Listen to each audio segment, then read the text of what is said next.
Hello everybody, this is the Ship Modelers Library. Today I will show you a book about interpreting shipwrecks, maritime archaeological approaches.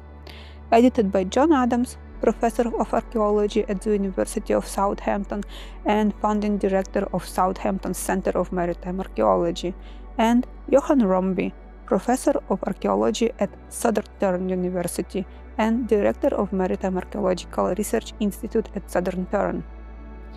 Today, it is recognized that the remains of wrecked ships, through their distribution in time and space, their variety and their complexity, comprise one of the richest forms of archaeological source material.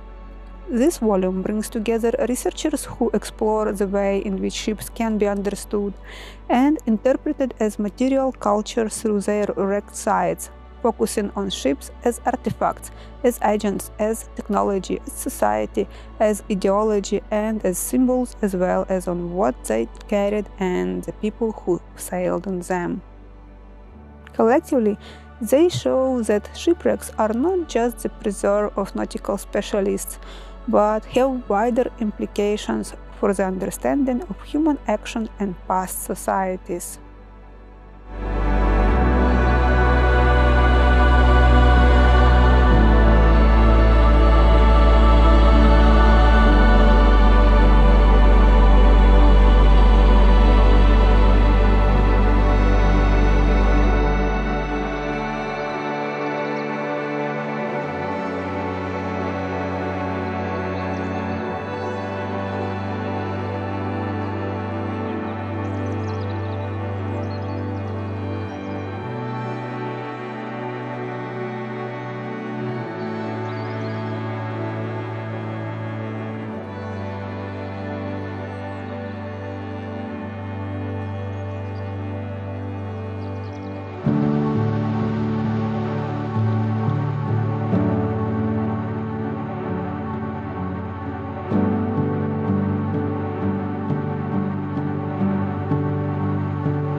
Thank you for watching. Let me know in the comments section below which book would you like to flip through in the next edition.